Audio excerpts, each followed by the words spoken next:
नमस्कार दोस्तों, शिवाजी की कहानी यह तीसरा भाग है जिसमें हम जानेंगे शिवाजी महाराज का राज्य का क्षेत्रफल। मेवाड़ का वीर योद्धा महाराणा प्रताप पूना से लेकर सलहट तक का क्षेत्र कोकण का क्षेत्र, जिसमें उत्तरी कोकण भी सम्मिलित था।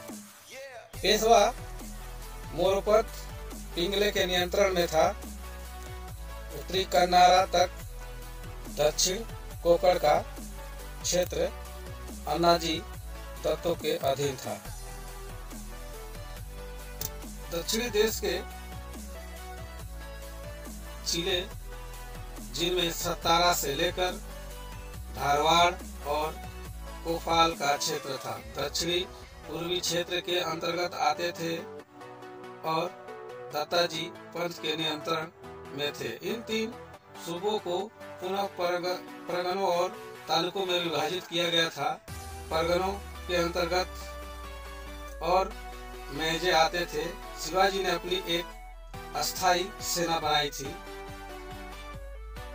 शिवाजी की मृत्यु के समय उनकी सेना में 30 से 40 हजार नियमित और अस्थायी रूप से नियुक्त घुड़सवार, 1 लाख पदाती और 1260 हाथी थे। उनके तोपखाने के संबंध में ठीक जानकारी उपलब्ध नहीं है। घुड़सवार सेना 2 श्रेणियों में विभाजित थी। बारगीर एवं घुड़सवार सैनिक, जिन्हें राज्य की ओर से घोड़े और शस्त्र दिए जाते थे। सिलहदार, जिन्हें व्यवस्था आप करनी पड़ती थी। घुड़सवार सेना की सबसे छोटी इकाई में 25 जवान होते थे, जिनके ऊपर एक हवलदार होता था। 5 हवलदारों का एक जुमला होता था, जिसके ऊपर एक जुमलेदार होता था। 10 जुमलेदारों की 1 हजारी होती थी और 5 हजारियों के ऊपर एक 5 हजारी होता था। वह सनोबत के अंतर्गत आता था। प्रत्येक 25 टुकड़ियों के लिए राज्य की ओर से एक नाविक और भिष्टी दिया जाता था। मराठा सैन्य व्यवस्था के विशिष्ट लक्षण थे। किले विवरणकारों के अनुसार शिवाजी के पास 250 किले थे, जिनकी मरम्मत पर वे बड़ी रकम खर्च करते थे। शिवाजी ने कई दुर्गों पर अधिकार किया, जिनमें से एक था शिवगढ़ दुर्ग, जिसे जीतने के लिए उन्होंने अपने तानाजी को भेजा था। इस दुर्ग को जीतने के दौरान तानाजी ने वीरगति पाई थी। अलाग पारसी गेला पढ़ तो अपराजित लिया, पर सिंह हमें छोड़कर चला गया। बीजापुर के सुल्तान की राज सीमाओं के अंतर्गत रायगढ़ 1646 में चाकन, सिंहगढ़ और पुरंदर सरीखे दुर्ग भी शीघ्र उनके अधिकारों में आ गए। अपनी सुरक्षा का पूर्ण आश्वासन प्राप्त कर छत्रपति शिवाजी आगरा के दरबार में औरंगजेब से मिलने के लिए तैयार हो गए। वह 9 मई 1666 ईस्वी को अपने पुत्र संभाजी एवं 4000 मराठा सैनिकों के साथ मुगल दरबार में उपस्थित हुए, परंतु औरंगजेब द्वारा उचित सम्मान न प्राप्त करने पर शिवाजी ने भरे हुए दरबार में औरंगजेब को विश्वासघाती कहा, जिसके परिणाम स्वरूप औरंगजेब ने शिवाजी एवं उनके पुत्र को जयपुर भवन में कैद कर दिया।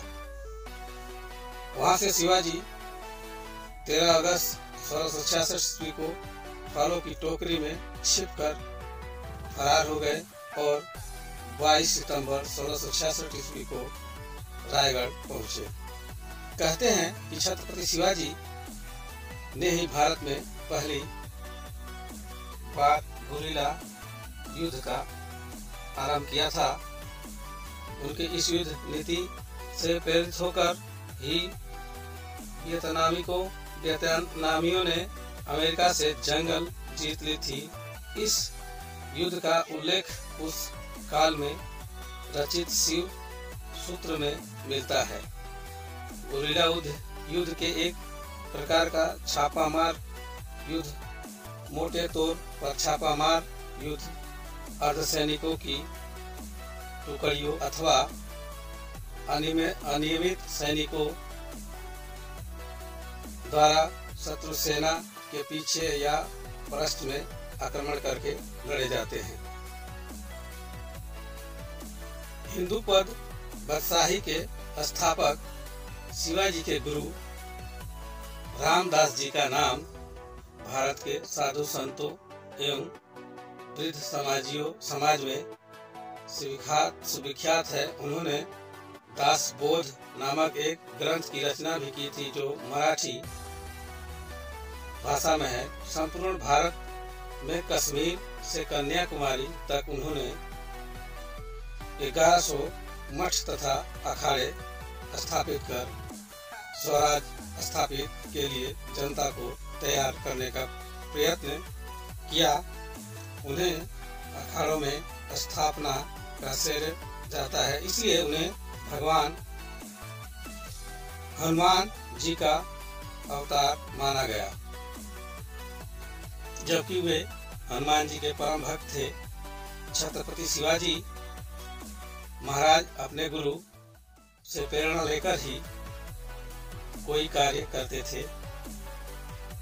छत्रपति महाराज शिवाजी को महान शिवाजी बनाने में समर्थ रामदास जी का बहुत बड़ा योगदान रहा। तुलजा भवानी के उपासक महाराष्ट्र के उस्मानाबाद जिले में स्थित है।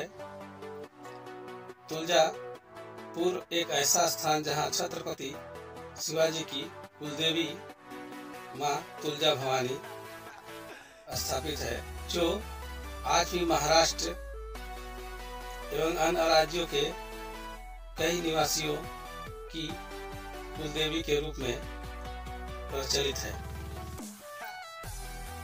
वीर छत्रपति शिवाजी महाराज की कुलदेवी मां तुलजा भवानी है।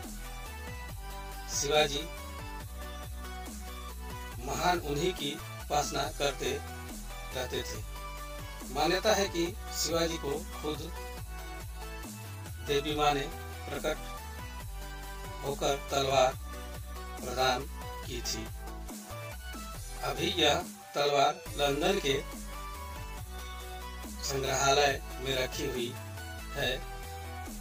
लंबी बीमारी के चलते 1680 में वीर छत्रपति शिवाजी ने दम तोड़ दिया और उनके साम्राज्य को उनके बेटे संभाजी ने संभाल लिया। वो ब्राह्मण प्रतिपालक एवं परपिंडक रोड प्रताप पुरंदर छत्रपति कुलावत्स राजा अधिराज महाराज योगी राज श्री श्री श्री छत्रपति शिवाजी महाराज की जय। जय भवानी, जय शिवाजी महाराज। दोस्तों, कहानी अगर अच्छी लगी हो तो लाइक करें, चैनल पर पहली बार है तो सब्सक्राइब करें। धन्यवाद, नमस्कार, फिर मिलेंगे। जय हिंद।